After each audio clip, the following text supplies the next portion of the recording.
आज आपण आर्थिक सुधारणा हा टॉपिक घेत आहोत. इकॉनॉमिक्सचा मी आधी पण सार्वजनिक वित्त शिकवलं आहे. त्यानंतर जॉग्रफीचं पण आपण मोस्ट ऑफ जे पण मेन आहे ते कवर केलेलं आहे. 4 जानेवारीसाठी हे सगळं इम्पॉर्टंट आहे आपल्यासाठी. आणि 21,000 PYQ बुकमधूनच मी जास्त कवर करते.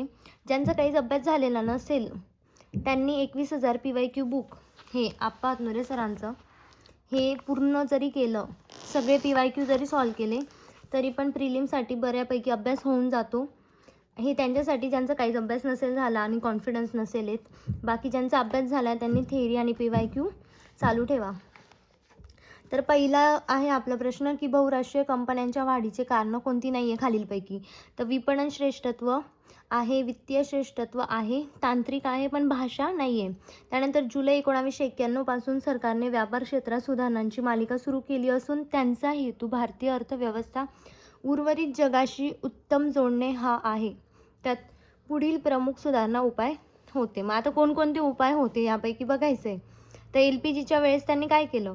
रुपयाचं अवमूल्यन केलं. किती टक्के? 18%. त्यानंतर रुपयाची परिवर्तनीयता प्रथम व्यापारावर आणि नंतर चालू खात्यावर केली. म्हणजे रुपया परिवर्तनीय केला चालू खात्यावर. तर कधी झाला? 94-95ला आणि भांडवलीवर नाही आहे. त्यानंतर आयात शिथिलीकरण केलं आणि व्यापाराचे बिगर सरकारीकरण. म्हणजेच काय केलं? निर्यात वृद्धी उपाय केला, म्हणजे निर्यात वाढवली. तर सगळं बरोबर आहे. त्यानंतर दीपा नायर यांनी जागतिकीकरणाची व्याख्या अशी दिली. काय सांगितलं त्यांनी की देशाच्या राजकीय सीमा ओलांडून आर्थिक क्रियांचा विस्तार. म्हणजे जरी माहीत नसेल दीपा नायर यांनी सांगितलं आहे तरी पण कॉमन सेन्सने तुम्हाला कळतं की जागतिकीकरण म्हणजे काय. त्यावरनं आन्सर येतं. उदारीकरण हे आर्थिक वृद्धी व लोककल्याणासाठी प्रोत्साहन देणारे आहे असं कोण बोललं? तर ॲडम स्मिथ यांनी सांगितलं आहे. उदारीकरणाबद्दल कोणी सांगितलं आहे? तर ॲडम स्मिथ. असं जरी लक्षात ठेवलं तरी चालेल.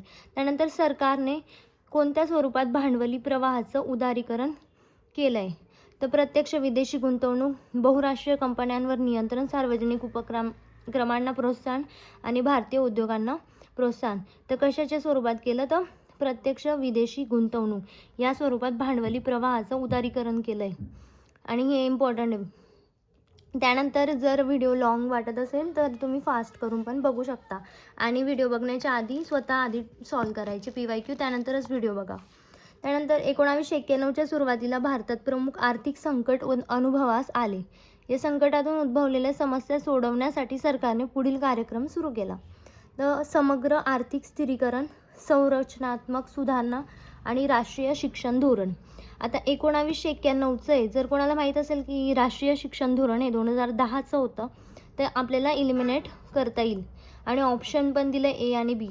तर बरोबर असतं तेव्हा जास्तीत जास्त ऑप्शन जे दिलेले असतं ते चूज करायचं. म्हणजे तुक्का पण असा मारू शकता किंवा ज्यांना माहीत असेल नॉलेजच्या बेसिसवर पण सॉल्व्ह होऊ शकत होता. त्यानंतर 1991 नंतरच्या काळात भारतीय अर्थव्यवस्थेची वाढ ही कशामुळे साध्य झाली? तर सेवा वृद्धीमुळे साध्य झाली आहे. कारण सेवा जास्त वाढला 1991 नंतर.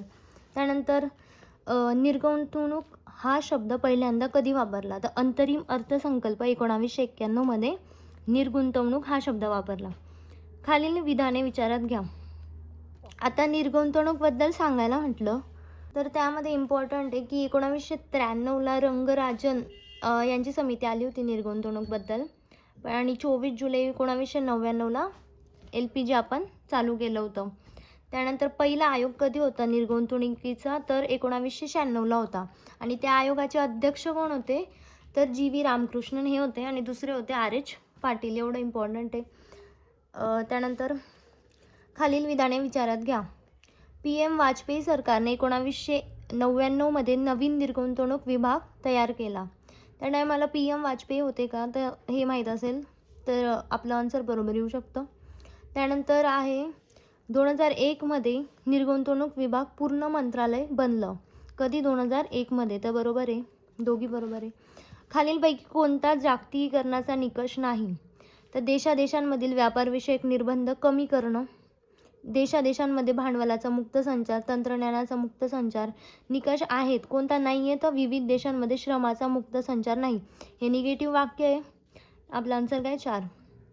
जुलै 1991 पासून अर्थव्यवस्थेतील पुरवठा बाजू सुधारण्यासाठी व्यापक उदारीकरणाचे उपाय लागू केले जात आहेत. यातील अधिक महत्त्वाचे आहे. तर काय महत्त्वाचं आहे? पहिलं दिलं आहे व्यापार आणि भांडवल प्रवाह सुधारणा. त्यानंतर आहे औद्योगिक विनियंत्रण, निर्गुंतवणूक आणि सार्वजनिक उद्योग सुधारणा, वित्तीय क्षेत्र सुधारणा. तर हे सर्वच त्याच्या अंतर्गत येतं. त्यानंतर कोणते डॅश डॅश हे 1991च्या संकटाचे प्रमुख कारण होते? तर मोठी वित्तीय तूट होती त्या टायमाला, त्यामुळेच तर आपण LPG अवलंबित केलं. खाजगीकरणाच्या संकल्पनेत खालीलपैकी कोणत्या बाबींचा समावेश होतो? तर व्यवसाय भाडेपट्ट्याने देणं, स्वायत्तता प्रदान करणं, व्यवसाय समापन, संपूर्ण विराष्ट्रीयकरण, डिनॅशनलाइज. तर मग हे सगळंच काय होतं, याचा समावेश होतो खाजगीकरणामध्ये. हे पाठ ठेवायला हवं, काय याच्यावर प्रश्न विचारू शकतात. त्यानंतर 1991च्या व्यवहारतोल अरिष्टासाठी खालीलपैकी कोणता घटक प्राथमिक कारण होता? तर तेल किमतीमध्ये वाढ आणि प्रेषण कमी, ते हे कारण होतं त्या टायमाचं. त्यानंतर सद्यस्थितीत भारतातील फक्त सार्वजनिक क्षेत्रासाठी राखीव असलेली उद्योग क्षेत्रे कोणती आहेत? अणुऊर्जा आहे, रेल्वे आहे पण दारूगोळा नाही आहे, त्यामुळे हे कट होतं. अणुऊर्जा हे उद्योग क्षेत्र काय तर राखीव आहे. त्यानंतर नवीन आर्थिक धोरणात कोणत्या उद्योगाचा आयात परवाना रद्द करण्यात आला? तर कापड उद्योग, उपभोग्य वस्तू उद्योग, माहिती तंत्रज्ञान उद्योग, हे सगळेच यांचा आयात परवाना काय केला? रद्द केला होता. सुधारणा म्हणजे 1991च्या सुधारणानंतरच्या 10 वर्षात GDP वाढीचा दर वार्षिक किती टक्के होता? तर 5.6% होता, लक्षात ठेवा. खालीलपैकी कोणते विधान बरोबर आहे? तर जागतिक पातळीवर आर्थिक सुधारणांना 1970 पासून सुरुवात झाली होती. भारताने जुलै 1991 पासून आर्थिक सुधारणांना सुरुवात केली होती. तर हे दोघी बरोबर आहे. जागतिक पातळीवर कधी? 1970 पासून, आणि भारताने कधी केली? 24 जुलै 1991 पासून. त्यानंतर जागतिकीकरणाचे दोष काय आहे? तर यामध्ये कृषी क्षेत्रावरील नकारात्मक परिणाम हा सगळ्यात मोठा दोष आहे. आंतरराष्ट्रीय व्यापारात वाढ होते, हे तर चांगलं आहे. तंत्रज्ञानाची उपलब्धता वाढते, विदेशी चलन साठ्यात वाढ होते, हे तर पॉझिटिव्ह पॉईंट्स म्हणून येणार हे. त्यानंतर केंद्र सरकारने मूलभूत क्षेत्रामध्ये खाजगी भागीदारी होण्यासाठी कोणती पावलं उचलली? तर सरकारने पायाभूत सुविधा वित्त कंपनीची स्थापना केली. पायाभूत सुविधावर करण्यात आलेल्या खर्चावर कर सुट्टी देण्यात आली आणि पायाभूत सुविधांच्या विकासासाठी स्थापन झालेल्या कंपन्यांच्या लाभांशावर कर सूट देण्यात आला. म्हणजे एकच आहे. तर यामध्ये काय बरोबर आहे? तर अ, ब, क तिघी बरोबर आहे. खालीलपैकी कोणती सुधारणा भारतामध्ये 91-92 मध्ये स्वीकारलेल्या वित्तीय क्षेत्रातील सुधारणांचा भाग नाही? म्हणजे यामधलं कोणत्या सुधारणा या भाग नाही आहे? तर वैधानिकता, रोखता प्रमाण आणि रोख राखीव गुणोत्तर यात मोठी घट झाली. सरकारी कर्ज रोख यांचे बाजारभावानुसार किंमत निर्धारण झालं होतं. वित्तीय समावेशकता आणण्यासाठी उपाययोजना करणे. तर जोखीम व्यवस्थापन सक्षम करण्यासाठी उपाययोजना करणं. तर आपल्याला यामधूनच चूज करायचं आहे. तर वित्तीय समावेशकता आणण्यासाठी उपाययोजना करणं हा भाग नव्हता 91-92चा, बाकी तिघी होते. तर तिघी लक्षात ठेवायचे की वैधानिक रोखता प्रमाण होतं, रोख राखीव रोखता यांच्यामध्ये काय झाली होती? घट झाली होती. आणि जोखीम व्यवस्थापन सक्षम करण्यासाठी उपाययोजना राबवल्या जात होत्या. सरकार कर्ज रोख यांचे बाजारभावानुसार किंमत निर्धारण करत होतं. ते तिघी गोष्टी लक्षात ठेवा. त्यानंतर आहे आर्थिक सुधारणे संदर्भात खालील विधानं विचारात घ्या. सरकारच्या भूमिकेचे रूपांतर नियंत्रकाकडून सुविधा पुरविणारा असे झाले आहे. पायाभूत क्षेत्रातील सुधारणेसाठी सरकार बांधील आहे. पंचायत राज संस्था पूर्णपणे कार्यान्वित करण्यास सरकार बांधील आहे. तर यामध्ये आपल्याला कोणतं सत्य आहे हे सांगायचं आहे. तर हे तिघी बरोबर आहे. ज्यामध्ये पंचायत राजबद्दल दिलं आहे की पूर्णपणे कार्यान्वित करण्यास सरकार बांधील राहील. सरकारच्या भूमिकेचे रूपांतर नियंत्रकाकडून सुविधा पुरवणारं असे झाले. पायाभूत क्षेत्राबद्दल आहे, ते सगळं बरोबर आहे. त्यानंतर खाजगीकरणाबद्दल दिलं आहे, प्रायव्हेटायझेशनबद्दल की सार्वजनिक उद्योगांच्या मालकीचे खाजगी उद्योगाकडे हस्तांतर, ते बरोबर आहे का? त्यानंतर सार्वजनिक आणि खाजगी म्हणजे अचूक निवडायला लावलं आहे म्हणजे बरोबर. तर सार्वजनिक आणि खाजगी उद्योगांची संमिश्र भागीदारी, सार्वजनिक उद्योगातील मालमत्तेची विक्री खाजगी व्यवस्थापनाकडून हक्क हस्तांतरित करणं, तर हे सगळं बरोबर आहे.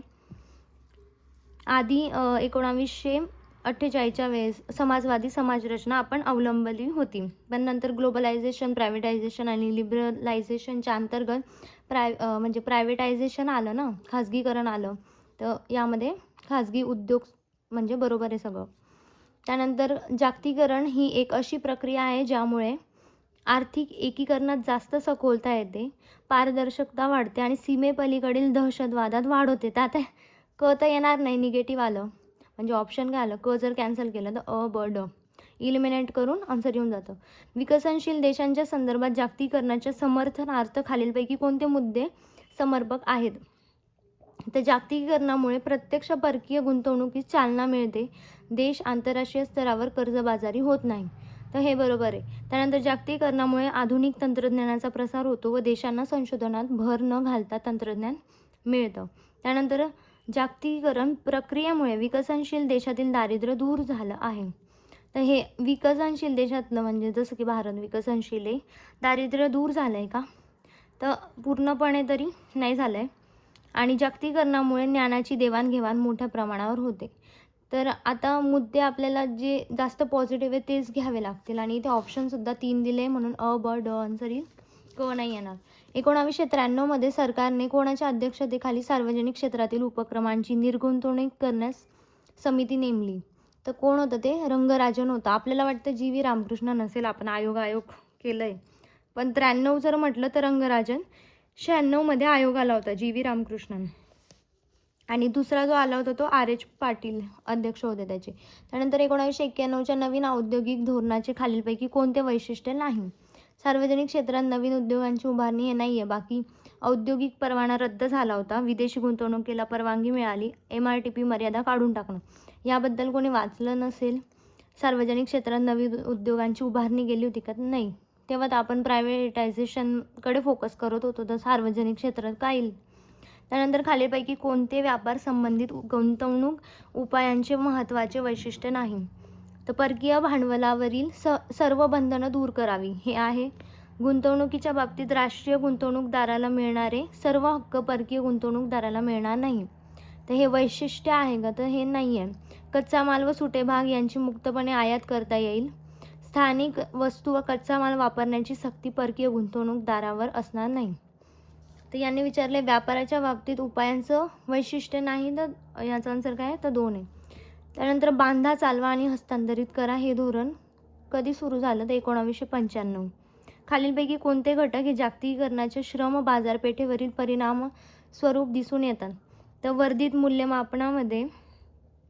मूल्यामध्ये भांडवलाच्या वाट्यात वाढ, श्रमाचे नैमित्तिकीकरण, निम्न श्रेणीतील कामावरील मजुरीत घट, अर्धवेळ कामाच्या संधीत वाढ. तर हे सगळं जागतिकीकरणाच्या याच्यात दिसून येतं. तर हे नुसतं हे पाठ नका करू. तर कशात येतं? जागतिकीकरणामध्ये. पुढे म्हणू शकतात की उदारीकरणात नाही आहेत, तर हे टाकून देतील. त्यामुळे लक्षात ठेवा. त्यानंतर स्वदेशी अर्थव्यवस्थेच्या इतर जगाशी असणाऱ्या संबंधांना काय संबोधतात? तर जागतिकीकरण. स्वदेशी अर्थव्यवस्थेच्या इतर जगाशी, आता इतर जगाशी म्हणजे भारताच्या बाहेरचं आलं म्हणजे काय आलं? जागतिकीकरण. खाजगीकरणाअंतर्गत घेतलेल्या मालकीविषयक उपायात खालीलपैकी कोणते समाविष्ट नाही? बघा आता हे आलंय खाजगीकरण. आता भाडेपट्ट्याने देणं हे आधी पण आलं होतं आपल्याला आणि हे यामध्ये नाही आहेत, खाजगीकरणामध्ये नाही आहेत ते. तर सार्वजनिक उद्योगाची मालकी खाजगी क्षेत्राकडे हस्तांतरित करणं, संयुक्त उपक्रम आणि उद्योग अवसायनात काढणं. तर हे कशामध्ये येतं? खाजगीकरणात. आता मागे काय दिलं आहे? प्रश्न आला होता की खाजगीकरणात संकल्पनेत खालील कोणत्या बाबीचा समावेश होतो? तर यामध्ये काय दिलं आहे की व्यवसाय भाडेपट्ट्याने देणं हे यात येतं. आणि इथे काय दिलं आहे? खाजगीकरणाअंतर्गत कोणत्या समाविष्ट येत नाही आणि इथे फक्त भाडेपट्ट्याने देणे, तर हे नाही येणार. जर व्यवसाय भाडेपट्ट्याने देणे असतं तर आलं असतं. त्यानंतर खालीलपैकी कोणते जागतिकीकरणाचे मापदंड नाहीत? तर वस्तू सेवांचा मुक्त प्रवाह होतो, भांडवलाचा होतो, श्रमिकांची मुक्त हालचाल होते. जागतिक स्तरावर सामाजिक आर्थिक समानता येते का? तर नाही येत.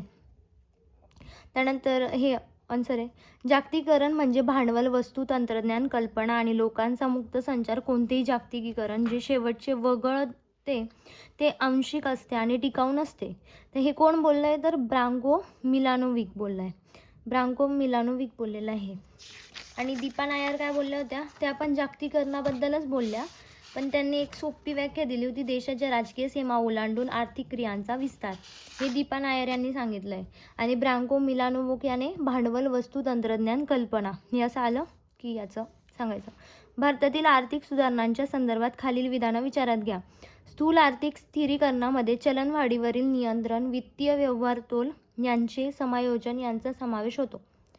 आर्थिक सुधारणांच्या संदर्भामध्ये स्थूल आर्थिक आणि संरचनात्मक समायोजन हे 2 गोष्टी आहे. तर त्याबद्दलच त्यांनी आपल्याला सांगितलं आहे. संरचनात्मक समायोजनामध्ये व्यापार, भांडवली प्रवाह सुधारणा, औद्योगिक नियम यांचा समावेश होतो. पुढे यावर प्रश्न बनू शकतो की संरचनात्मक समायोजनामध्ये काय येतं? तर व्यापार, भांडवली प्रवाह सुधारणा आणि औद्योगिक नियमन लक्षात ठेवायचं.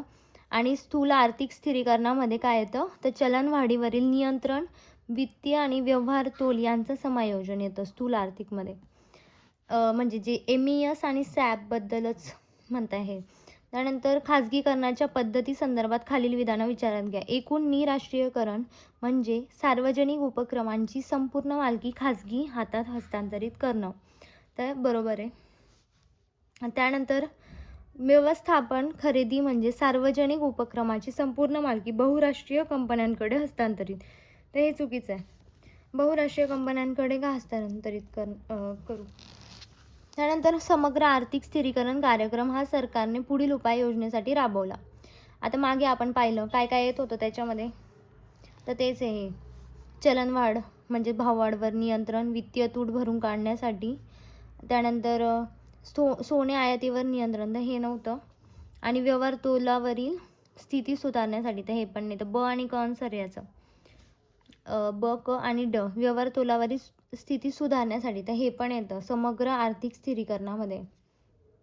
आता हे समग्र आर्थिक स्थिरीकरण म्हणजे काय? तर MES म्हणजे मॅक्रो इकॉनॉमिक स्टेबिलिटी इंग्लिशमध्ये. आणि दुसरं असतं SAP. हे 2 गोष्टी असतात, LPGमध्ये येतात. तर त्यापैकी एक याबद्दल लिहिलेलं आहे. मागणी व्यवस्थापन असतं यामध्ये. आयात किमान पातळीवर येण्यासाठी हे राबवलं जातं. त्यामुळे याच्यामध्ये भाववाढ नियंत्रण करतात, वित्तीय तूट भरून काढायची असते आणि व्यवहार तोलावरील स्थिती सुधारण्यासाठी या योजना राबवल्या जातात. आणि त्याच्यानंतर जे मागे आपण पाहिलं होतं संरचनात्मक समायोजन, तर हे काय असतं? SAP. संरचनात्मक समायोजनमध्ये पुरवठा व्यवस्थापन म्हणजे जसं की निर्यात वाढवतात. आता याच्यामध्ये काय करतात? स्थूल आर्थिक स्थिरीकरण म्हणजे MES आणि संरचनात्मक म्हणजे SAP. तर हे SAPमध्ये काय करतात की पुरवठा व्यवस्थापन करतात म्हणजे निर्यात वाढवतात. आणि याच्यामध्ये आयात पातळीवर म्हणजे कमी करतात. आयात काय करतात? कमी करतात. याच्यामध्ये निर्यात वाढवतात. तर नवीन आर्थिक धोरण 1991 अन्वये MRTP कायद्याची खालीलपैकी कोणती वैशिष्ट्ये नाहीत? तर यामध्ये कोणकोणती नाही आहे? तर कंपन्यांच्या गुंतवणुकीसाठी MRTP आयोगाची पूर्व परवानगी आवश्यक आहे. असं काही नाही आहे. MRTP आयोगाच्या अधिकारात वाढ केली गेली, बरोबर. अनुसूचित व्यापार व्यवहारांबाबत दंडाच्या तरतुदी अधिक कठोर केल्या. अनुसूचित व्यापार व्यवहाराच्या बाबतीत कठोर केल्या का? वैशिष्ट्य नाही म्हणता येते. तर कठोर केल्या गेल्या नव्हत्या. पण इथे काय दिले? इथे बरोबर दिले. 38 चे 2 आन्सर दिले. अ आणि ड बरोबर दिलेलं आहे. वैशिष्ट्ये ही नाही आहे, ही आहेत की अनुचित व्यापार व्यवहाराच्या दंडाच्या तरतुदी अधिक कठोर केल्या. त्यानंतर भारताला म्हणजे अशा टाईपचा प्रश्न तर आपल्याला नाही येऊ शकत. एवढा कठीण नाही येणार, एकदम बेसिक लेवलला विचारले जातं की MRTP ॲक्ट कधी आला, कधी लागू केला, अशा टाईपचं विचारते. भारताला अटींसह कर्ज देण्यासाठी आंतरराष्ट्रीय नाणेनिधी व जागतिक बँकेने संयुक्तपणे तयार केलेल्या 1991 मधील आर्थिक सुधारणा कार्यक्रम खालीलपैकी कोणता? स्थिरीकरण आणि संरचनात्मक समायोजन कार्यक्रम म्हणजेच हेच MES आणि SAP हा कार्यक्रम राबवला होता. आणि जे की स्थिरीकरणाच्या अंतर्गत म्हणजे समग्र आर्थिक स्थैर्याच्या अंतर्गत काय काय येतं तर ते पुढे सांगते मी तुम्हाला.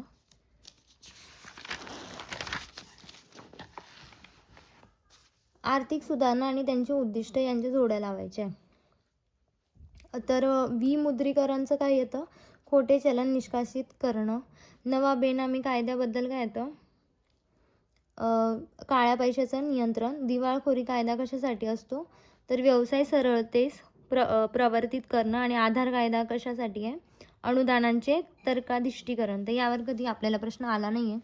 खालीलपैकी कोणती उपाययोजना 1991च्या नवीन औद्योगिक धोरणाचा भाग नाही? तर आजारी कारखाने सरकारी अधिपत्याखाली आणणं हे औद्योगिक धोरणाचा भाग नाही आहे. तर कोणकोणत्या आहेत? औद्योगिक परवाना पद्धतीची नष्टता, सार्वजनिक क्षेत्राची भूमिका मवाळ केली गेली, संपत्तीची MRTP मर्यादा रद्द केली. तर कोणता नाही आहे? तर हा नाही आहे, बाकी आहे. आणि खालील विधाने भारतातील आर्थिक सुधारणांच्या पार्श्वभूमीत संबंधित आहेत. कोणकोणते? तर खरी नाही म्हटली आहे, तर चुकीची सांगायची आपल्याला.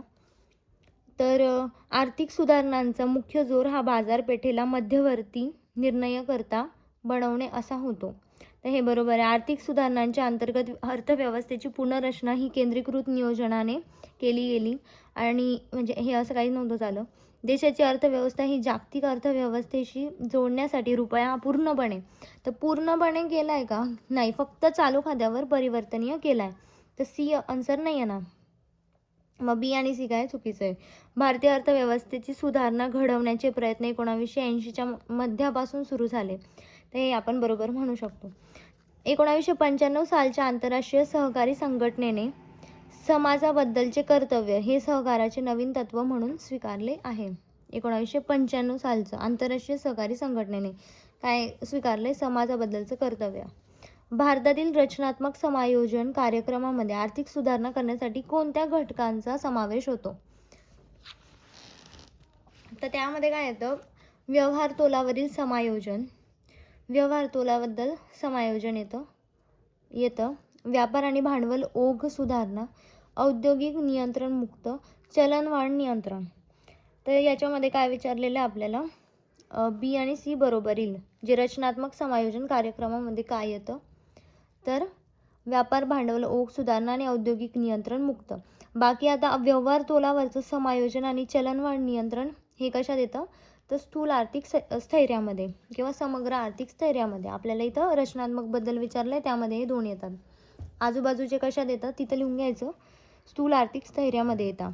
आणि याच्यासोबतच भाववाढ नियंत्रण म्हणजे चलनवाढ नियंत्रण, अवमूल्यन आणि हे येतं दुसरं व्यवहार तोलावरचं समायोजन. म्हणजे एकूण 3 येतात. व्यवहार तोलावरील समायोजन, चलनवाढ नियंत्रण आणि अवमूल्यन. या 3 गोष्टी कशात येतात? समग्र आर्थिक स्थैर्यामध्ये येतात. त्यानंतर निर्गुंतवणुकीची रणनीती स्ट्रॅटेजिक विक्री पद्धती म्हणजे खालीलपैकी कोणतं? सार्वजनिक क्षेत्रातील उपक्रमांचे शेअर्स हे एखाद्या कार्यक्षम खाजगी भागीदाराला विकलं जातं. बरोबर. निर्गुंतवणूक म्हणजेच काय? हेच दिलेलं आहे त्यात.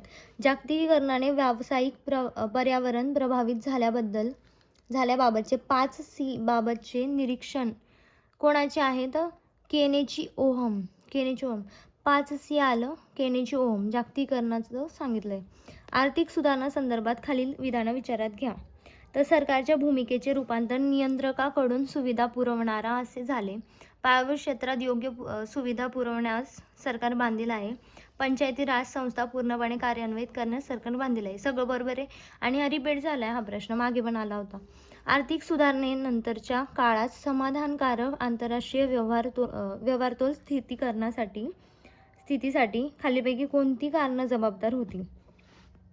तर ही वरील सर्व कारणं जबाबदार आहे. अदृश्य खात्यात उच्च कमाई झाली, बाह्य व्यापारी कर्जामध्ये वाढ झाली, अनिवासी भारतीयांच्या ठेवी व विदेशी गुंतवणुकीची भूमिका, हे सगळं आलं होतं व्यवहार तोलनामध्ये. त्यानंतर आहे सन 1991 मध्ये विकासाचे LPG प्रतिमान त्यावेळेच्या अर्थमंत्र्यांनी अंमलात आणले. त्या टायमाला कोण होते? मनमोहन सिंग होते. आर्थिक सुधारणानंतर 1991 ते 2012-13 या काळात स्थूल देशांतर्गत उत्पादनाचा दर कोणती प्रवृत्ती दाखवतं? तर वाढती, कायम वाढतीच दाखवतं. 1 जुलै 1991 मध्ये भारतीय अर्थव्यवस्थेची पुरवठा बाजू सुधारण्यासाठी कोणत्या विस्तृत उदारीकरण उपाययोजना हाती घेण्यात आल्या? व्यापार आणि भांडवल प्रचलित सुधारणा, औद्योगिक विनियंत्रण आणि निर्गुंतवणूक, वित्तीय क्षेत्रातील सुधारणा. 91च्या वेळेस जे झालं होतं ते सगळं यामध्ये येतं उदारीकरणामध्ये. तर उदारीकरण आणि किंवा जागतिकीकरण टाकू शकता आणि हे ऑप्शन्स देऊ शकता. तर तेव्हा इलिमिनेट करता यायला पाहिजे, म्हणून हे लक्षात ठेवायचं की हे कशा अंतर्गत येतं. 1991च्या औद्योगिक धोरणानुसार सार्वजनिक क्षेत्रासाठी किती उद्योग राखीव ठेवण्यात आले? तर 8 होते, आता किती आहे तर 2 आहे. रेल्वे आणि अणुऊर्जा. त्यानंतर 1991मध्ये भारतात आर्थिक सुधारणांची प्रक्रिया PV नरसिंहराव यांच्या सरकारांनी सुरू केली. अर्थमंत्री होते मनमोहन सिंग आणि राव तेव्हा यांचं सरकार होतं. खाजगीकरणाच्या उपायांमध्ये पुढीलपैकी कशाचा समावेश होतो? संस्थात्मक उपाय, मालकी उपाय आणि कार्यरत उपाय तिघांचा होतो. जागतिकीकरणासाठी आवश्यक असलेल्या परिस्थितीमध्ये पुढीलपैकी कशाचा समावेश होत नाही? आर्थिक उदारीकरण, पायाभूत सुविधांची उपलब्धता यांचा होतो, पण अस्पर्धात्मकता हे निगेटिव्ह आहे, याचं नाही होत. तर काय होतं? स्पर्धात्मकता हवं होतं तिथे. त्यानंतर सरकारने स्वीकारलेल्या रचनात्मक सुधारणा कार्यक्रमांतर्गत खालील उपाय अंतर्भूत आहेत. तर कोणकोणते? व्यापार आणि भांडवल प्रवाहात सुधारणा, भाववाढ नियंत्रण, वित्तीय क्षेत्रात सुधारणा आणि व्यवहार तोल स्थितीत सुधारणा. आता कशामध्ये हवं आहे त्यांना? सरकारने स्वीकारलेल्या रचनात्मक सुधारणा कार्यक्रमांतर्गत. आता मागे पण हेच आलं परत एकदा, तर आपण इलिमिनेट केलं होतं, भाववाढ नाही आहेत आणि व्यवहार तोल नाही आहेत. बाकी व्यापार भांडवल प्रवाह येतं आणि वित्तीय क्षेत्रात सुधारणा.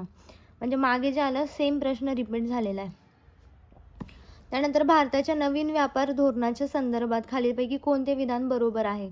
1991 नंतर व्यापार धोरणामध्ये मोठ्या प्रमाणात उदारीकरण झालं. भारताच्या जागतिक व्यापार संघटनेशी असलेल्या बांधिलकीमुळे सर्व आयात वस्तूवरील संस्थात्मक बंधने शिथिल करण्यात आली.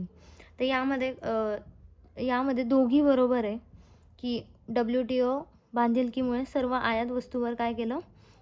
संख्यात्मक बंधने शिथिल करण्यात आली. आधी खूप आपण कर लावायचो, पण नंतर कर पण कमी केले गेले होते. 91ला कोणाची समिती होती? मला कमेंट सेक्शनमध्ये सांगा की ज्यांनी सांगितलं की आयात करावरचे दर काय करा? कमी करा. जागतिकीकरणाचे परिणाम कोणते? राष्ट्रांमधील वस्तू सेवांचा प्रवाह मुक्त व्हावा म्हणून व्यापारावरचे बंधनं कमी केले. राष्ट्रांमध्ये भांडवलाच्या मुक्त प्रवाहास वाव मिळण्यासाठी योग्य वातावरण निर्माण करणं. तंत्रज्ञानाच्या मुक्त प्रवाहास परवानगी देऊन योग्य वातावरण निर्माण करणं आणि जगातील विविध देशांत कामगारांचा मुक्त संचार होण्यासाठी योग्य वातावरणाची निर्मिती. म्हणजे एकदम सगळं पॉझिटिव्ह आहे. काही कळलं नाही तरीसुद्धा मग काय सगळं बरोबर. पॉझिटिव्ह वाक्य असतील ते जास्तीत जास्त बघायचे. आणि खाजगीकरण खालील बाबी सूचित करतं. तर कोणत्या? खाजगी क्षेत्राकडून सार्वजनिक क्षेत्राकडे मालकी हक्काचे हस्तांतरण, सार्वजनिक क्षेत्राकडून खाजगी क्षेत्राकडे मालकी हक्काचं हस्तांतरण. खाजगीकरण म्हणजे काय होतं? सार्वजनिक क्षेत्राकडून खाजगी क्षेत्राकडे मालकी हक्क जातो. पूर्वी काय करायचं सरकार? तर खाजगीकडून सरकारी मालमत्ता हे करायचं, म्हणजे समाजवादी समाजरचना. पण नंतर LPG धोरण आलं आणि जे पण म्हणजे तेव्हा प्रायव्हेटायझेशन वाढलं. सार्वजनिक क्षेत्राला अधिक स्वायत्तता पुरवणं. आता आन्सर आहे B. खालीलपैकी कोणती कंपनी भारतीय बहुराष्ट्रीय कंपनी नाही? तर फिलिप्स ही नाही आहे. बाकी एशियन पेंट्स आहे, SL प्रॉपॅक आहे, भारत फोर्ब्स आहे. बहुराष्ट्रीय कंपन्या माहीत हव्या म्हणून. भारतातील आर्थिक सुधारणांच्या अनुषंगाने खालील विधानं विचारात घ्या. उदारीकरण म्हणजे दिशा, खाजगीकरण म्हणजे मार्ग, जागतिकीकरण म्हणजे ध्येय. तर LPGचा फुल फॉर्म काय? दिशा मार्ग इक्वल्स टू काय? ध्येय. दिशा मार्ग इक्वल्स टू काय? ध्येय. लक्षात ठेवा. भारत सरकारने C रंगराजन यांच्या अध्यक्षतेखाली निर्गुंतवणूक आयोग कधी आणला? 1993. आर्थिक सुधारणांच्या संदर्भात खालीलपैकी कुठल्या गोष्टींचा संबंध नवीन औद्योगिक धोरण 1991शी जोडता येणार नाही? तर याच्यामध्ये काय आहे? SEZs ना प्रोत्साहन देणं, म्हणजेच काय आलं? सेज. SEZ म्हणजे सेज. त्यानंतर सिडबीची स्थापना लघु उद्योगांसाठी केली गेली. तर ह्या 2 गोष्टी झाल्या. MRTP रद्द, सार्वजनिक क्षेत्राचे महत्त्व कमी. आता याचं नाही म्हणतायत, हे तेव्हा नव्हतं झालं 91च्या वेळेस.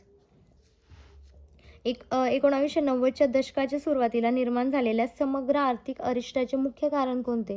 राजकोषीय असमतोल, भाववाढीचा दबाव, नाजूक व्यवहारतोल स्थिती. जे मागे परत रिपीट होत होतं ना, तर त्याचं हे समग्र आर्थिक अरिष्टता. तेव्हा येत होतं रचनात्मक नियोजन कार्यक्रम आणि आपण याच्या हे इलिमिनेट करत होतो. आता काय? समग्र आर्थिक अरिष्ट आणि त्यामध्ये येतं ते भाववाढ, व्यवहारतोल, असमतोलता, राजकीय असमतोलता. तर हे सगळं. पुढीलपैकी कोणत्या घटकांचा समावेश उदारीकरणामध्ये होतो? औद्योगिक परवाना रद्द करणं, आयात भांडवली वस्तूंना स्वयंचलित मंजुरी, उद्योजकांनी फक्त नवीन प्रकल्पांच्या माहितीचे निवेदन भरणं, हे सगळं कशात येतं? उदारीकरणामध्ये. जागतिकीकरण पुढीलपैकी कोणत्या घटकांशी संबंधित आहे? तर व्यापार अडथळ्यांमध्ये कपात, भांडवलाचा मुक्त प्रवाह, श्रमिकांचा मुक्त प्रवाह, तंत्रज्ञानाचा मुक्त प्रवाह. आता आपण इथपर्यंत पोचलोय तर कळत असेल की PYQ का करायला पाहिजे. खूप काही रिपीट होत आहे, म्हणजे मोस्टली रिपीटच होत आहे सगळं. आणि जास्त थेरी वाचून पण काही नाही कळत एवढं जितकं PYQ नाही कळतं. व्हिडिओ बोर होत असेल तर आपलं बुक घ्यायचं आणि सॉल्व करायचं एकदम फास्ट, कारण तिथं आपल्याला 15-20 सेकंदाच्या आतच आपल्याला क्वेश्चन सॉल्व करायचे असतात. तर जास्तीत जास्त प्रॅक्टिस व्हायला पाहिजे. जे बोर होऊन गेलेले असतात, ज्यांच्याकडनं सॉल्व नाही होते, त्यांच्यासाठी हा व्हिडिओ आहे की बघून तरी मग आपल्या कानात जातो तो आवाज आणि आपण तिथे एक्झाममध्ये आपल्याला आठवतं, अरे हा तर PYQ आहे किंवा अशावर प्रश्न आला होता, याचा आन्सर हे असेल. यामुळे आपण PYQ करतो. ठीक आहे. आर्थिक दृष्टिकोनातून जागतिकीकरण प्रवाहामध्ये कशाचा समावेश होतो? तर वस्तू-सेवांचा व्यापार, भांडवलाची हालचाल, भांडवलाचे प्रचलन. कशामध्ये येतं? आर्थिक दृष्टिकोनातून जागतिकीकरण प्रवाहामध्ये वस्तू व सेवांचा व्यापार होतो, भांडवलाची हालचाल होते एका देशातनं दुसऱ्या देशात, भांडवलाचे काय होते? प्रचलन. तर सगळं येईल. आर्थिक विकासाच्या प्रक्रियेत खालीलपैकी कोणते साधन वित्तीय धोरणाचे साधन नाही? तर शासकीय खर्च, कर आकारणी, पतनियंत्रण धोरण, समतोल अंदाजपत्रक धोरण. आता नाही म्हटलंय म्हणजे पतनियंत्रण धोरण हे नाही येणार. बाकी काय येईल? शासकीय खर्च, कर आकारणी, समतोल अंदाजपत्रक धोरण. पुढे देतील की कोणती साधना आहे असा प्रश्न बनला तर हे येईल त्यात, शासकीय खर्च, कर आकारणी, समतोल अंदाजपत्रक धोरण. त्यानंतर नवीन आर्थिक धोरणाचा शेती क्षेत्रावर पुढीलपैकी कोणता प्रतिकूल परिणाम होतो? म्हणजे वाईट परिणाम कोणता येतो? किमती अस्थिरता होऊन जातात, निर्यात वाढ होते, हे तर चांगलं आहे, हे नाही येणार. वाजवी किंमत, हे पण नाही येणार. बहुराष्ट्रीय कंपन्यांचा प्रवेश, तर ते प्रवेश आला तर आपला माल जास्त खरेदी करत नाही, बाहेरच्या वस्तू आपल्याला स्वस्त वाटतात, तर हे वाईट परिणाम होता शेतीवर. त्यानंतर 1991 मध्ये हाती घेण्यात आलेल्या आर्थिक सुधारणा प्रक्रियेमध्ये समग्र आर्थिक स्थैर्या बरोबर कशाचा समावेश होतो? तर रचनात्मक सुधारणा याचा होतो. LPG प्रतिमानाने आंतरराष्ट्रीय नाणेनिधी आणि जागतिक बँकेच्या कोणत्या योजनेचा अवलंब केला? LPGने तर सार्वजनिक क्षेत्र खाजगी क्षेत्रासाठी खुलं केलं, बरोबर. म्हणजे अवलंब कशाचा केलेला आहे हे विचारलं आहे. थेट विदेशी गुंतवणुकीला चालना दिली, मोठ्या प्रमाणात निर्यातीला प्रोत्साहन, स्थैर्य आणि रचनात्मक समायोजन. तर LPG प्रतिमानाने आंतरराष्ट्रीय नाणेनिधी म्हणजेच IMF आणि वर्ल्ड बँकच्या कोणत्या योजनेचा अवलंब? तर यांची योजना सांगायची. तर यांची कोणती होती? स्थैर्य आणि रचनात्मक समायोजन ही योजना होती, लक्षात ठेवायची.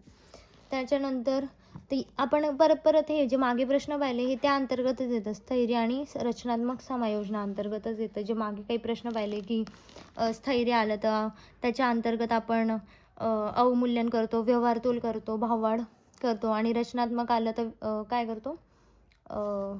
इथं दिलेलं आहे. आणि रचनात्मक आलं तर आपण काय करतो? व्यापार भांडवल प्रवाहामध्ये सुधारणा, वित्तीय क्षेत्रात सुधारणा. तर थोडी लिंक तरी लागत असेल मे बी याने. दुसऱ्या पातळीवरील आर्थिक सुधारणेसंदर्भात योग्य सांगायचं आहे. तर याच्यामध्ये काय हॅशमध्ये गेलेला आहे हा प्रश्न. खालील विधाने विचारात घ्या. 1991 मध्ये अटल बिहारी वाजपेयीच्या सरकारपासून भारतीय आर्थिक सुधारणांची सुरुवात झाली. तर तेव्हा झाली होती की नाही? 1999 मध्ये होतं. तर 1991 मध्ये कोणाचं सरकार होतं? PV नरसिंह. आणि स्थूल आर्थिक स्थिरीकरण हे मागणी व्यवस्थापनाशी संबंधित आहे, बरोबर आहे. आणि रचनात्मक सुधारणा हे पुरवठा व्यवस्थापनाशी संबंधित आहे. पुरवठा व्यवस्थापन म्हणजे काय? निर्यात वाढवायची आहे. मागणी व्यवस्थापनाशी मागणी म्हणजेच आयात. तर आयाताची पातळी कशी करायची? आपल्याला किमान पातळी करायची आहे, हे लक्षात ठेवायचं. त्यानंतर लघु उद्योगावर जागतिकीकरणाच्या होणाऱ्या परिणामासंदर्भात खालील विधानं विचारात घ्या. तर याच्यामध्ये पण हॅशमध्ये गेला आहे हा. आर्थिक सुधारणांच्या परिणामासंदर्भात खालील विधानं विचारात घ्या. 1992-93 आणि 2000-2001 मध्ये आर्थिक वृद्धीचा वार्षिक सरासरी दर 6.3% होता त्या टायमाला. आता आपण नाही सांगू शकत, तर पॉझिटिव्ह घेऊन चालायचं. सुधारणा कार्यक्रमांचा दारिद्र्य कमी करण्यात कमी सकारात्मक परिणाम झाला. बरोबर. भारतीय परकीय विनिमय व्यवस्थापनातील सुधारणांमुळे परकीय गुंतवणूकदारांचा आत्मविश्वास काय होता? वाढला होता. परकीय विनिमय व्यवस्थापनातील सुधारणांमुळे परकीय गुंतवणूकदारांचा आत्मविश्वास वाढला. तर हे काय सगळं तिघी काय बरोबर आहे. जागतिकीकरणाच्या प्रमुख निकषांबाबत खालीलपैकी कोणते विधान बरोबर आहे? तर व्यापारातले अडथळे दूर करणं, भांडवलाचा मुक्त प्रवाह, तंत्रज्ञानाचा मुक्त प्रवाह, देशांतर्गत खाजगी उद्योग. देशाच्या अंतर्गत आहे का? नाही. जागतिकीकरण म्हणजे देशाच्या बाहेर.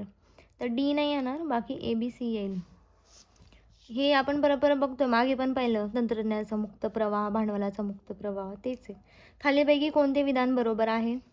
जागतिकीकरण परवाना पद्धत व्यापारावरील संख्यात्मक बंधनं आणि आयातीवरील जकात म्हणजेच कर पूर्णपणे काढून टाकल्याचं गृहीत धरतं.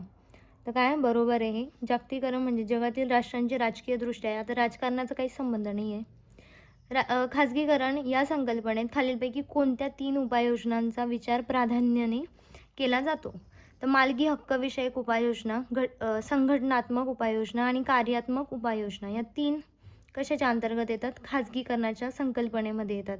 मालकी हक्क हे तर येईलच, संघटनात्मक येतं आणि कार्यात्मक, हे 3 लक्षात ठेवायचे. उदारीकरण जागतिकीकरणामध्ये कसं येईल? आणि LPGचं फुल फॉर्म पण म्हणजे LPGचं पण लक्षात ठेवा, दिशा, मार्ग आणि ध्येय लक्षात ठेवा. तर मग खाजगीकरण म्हणजे ध्येय.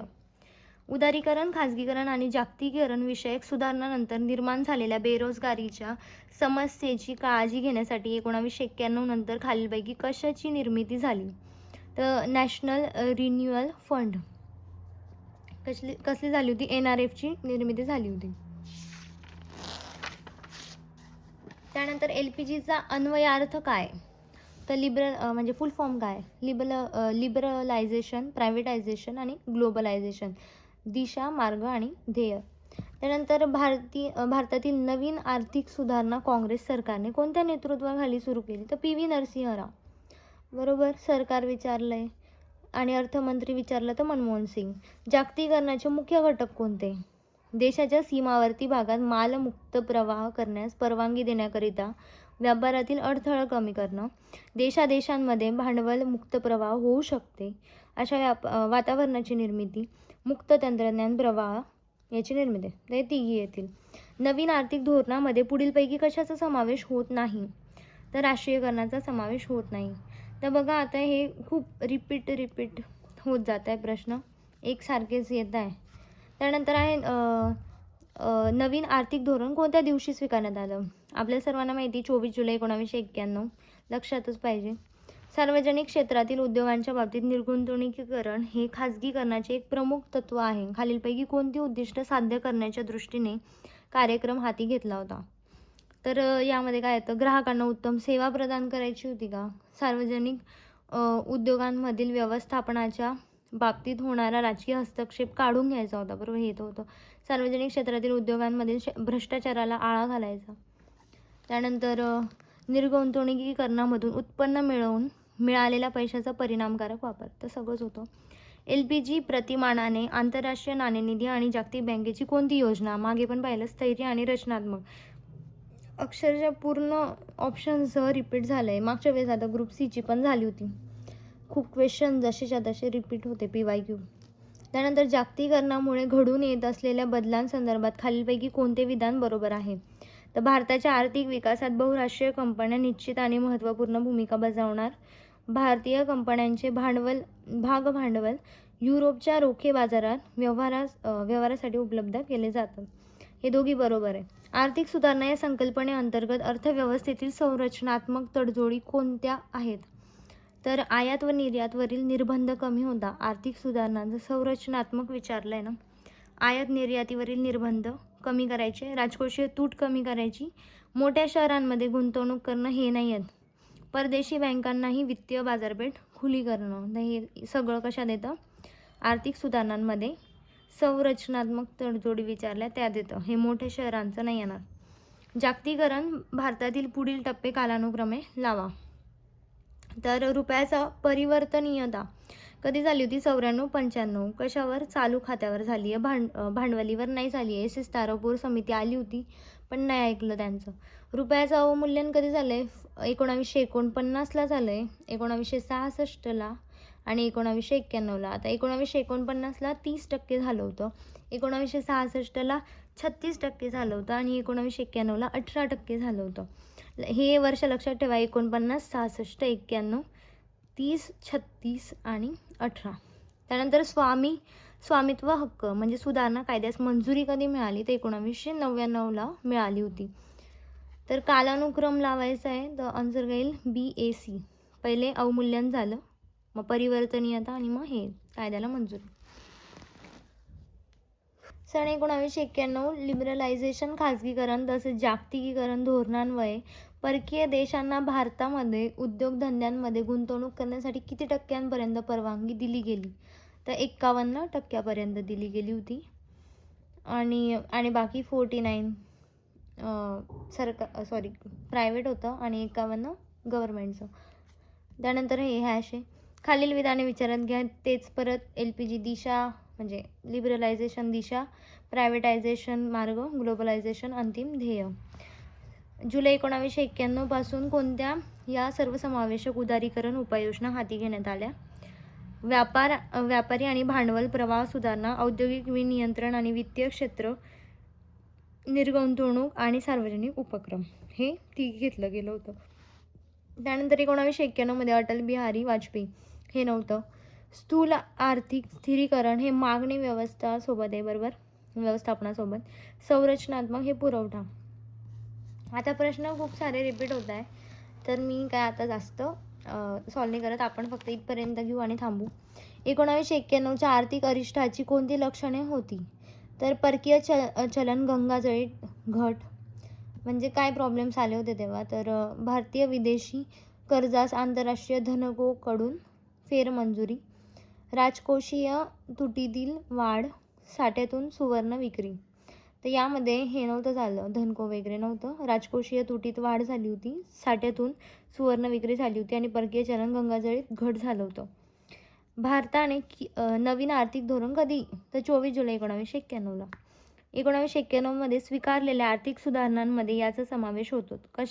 कशाचा? समग्रलक्षी स्थैर्य आणि संरचनात्मक सुधारणा. आर्थिक सुधारणांमध्ये प्रभावी लोकसंख्या नियंत्रण हे काय होतं का नाही?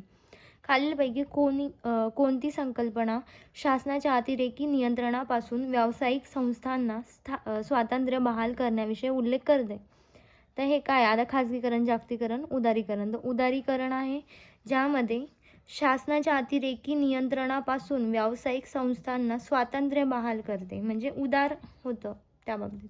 1991मध्ये खालीलपैकी कोणत्या तीव्र आर्थिक समस्यांना भारताला सामोरे जावे लागेल? म्हणजे सामोरे जावे लागले. तर विदेशी कर्ज मिळवण्यासाठी सुवर्णाचे तारण ठेवले होते, सोन्याचं, आणि कर्ज देणाऱ्या देशाला भौतिक स्वरूपात सुवर्णाचे हस्तांतरण केलं होतं. तेव्हा खूप प्रॉब्लेम्स आले होते, त्यामुळे मग LPG आपण लागू केलं होतं. त्यानंतर नवीन आर्थिक धोरण 1991 सुरू करण्यामागे पुढीलपैकी कोणत्या आर्थिक घटकांची पार्श्वभूमी होती? तर यामध्ये वास्तव स्थूल राष्ट्रीय उत्पादनातील नकारात्मक वाढ हे नव्हतं. भारताचे रुपयात करावे लागणारे 45% किती होतं? 18% होतं. भारताच्या परकीय चलन साठ्यात घसरण होऊन तो $1 बिलियन पर्यंत येणं. पार्श्वभूमी ही होती की हे असं झालं होतं, साठ्यात घसरण झाली होती. सोव्हिएत रशियाच्या पतनाने भारताची सुमारे निर्यात कमी झाली होती. तर हे 2 रिझन्स होते. त्यानंतर उदारीकरणानंतरच्या काळात उत्पादन व रोजगार यातील कल असं दर्शवतो की रोजगाराचा सरासरी वार्षिक विकास दर उदारीकरणपूर्व काळापेक्षा कमी होता आणि उत्पादनाचा सरासरी दर वार्षिक विकास दर उदारीकरणपूर्व काळापेक्षा कमी होता. उत्पादनाचा आणि रोजगाराचा कसा होता? कमी होता तेव्हा दर. हे ऑप्शन आहे. त्यानंतर भारतातील आर्थिक सुधारणा कार्यक्रम संबंधात सन 1991मध्ये पुढीलपैकी काय झालं नाही? तर नवीन औद्योगिक धोरण आलं होतं. राजाचलया समितीची कर सुधारणा 1991ची समिती. लघु उद्योग धोरण अवलंबिलं गेलं होतं. वित्तीय बँकिंग क्षेत्रामध्ये सुधार झालं होतं. तर सगळंच झालं होतं, त्यामुळे काय नाही तर वरीलपैकी कोणतंच नाही, सगळं झालेलं होतं. खालीलपैकी कोणती संकल्पना आर्थिक आणि वित्तीय बाबींचे अनेक देशांतील विस्तार सूचित करतं? जागतिकीकरण. आणि जागतिकीकरणामुळे भारतातील लघु आणि मध्यम स्वरूपाच्या उद्योगांना कोणत्या आव्हानाला सामोरे जावे लागत आहे? तर उत्पादन खर्च कार्यक्षमपणे कमी करण्याचे आव्हान. तर या रिझनमुळे काय होतं आहे, आपल्याला उद्योगधंद्यांना ह्या रिझनमुळे आव्हानाला सामोरे जावं लागतं आहे लघु आणि मध्यम स्वरूपाच्या उद्योगधंद्यांना. कोणतं? तर उत्पादन खर्च कार्यक्षमपणे कमी करण्याचं आव्हान. जागतिकीकरणात भांडवल, श्रम आणि वस्तूचा प्रवाह कसा असतो? तर मुक्त असतो. उदारीकरण, खाजगीकरण, जागतिकीकरण हे 3 नवीन आर्थिक धोरणाचे खांब आहेत. तर हे खूप सगळं रिपीट आहे आणि इझी आहे, त्यामुळे आपण इथं स्टॉप करू. बाकी रिवाईज करत राहा. लेक्चर बोर झालं असेल तरी पण बघा, कारण एक्झाम येते.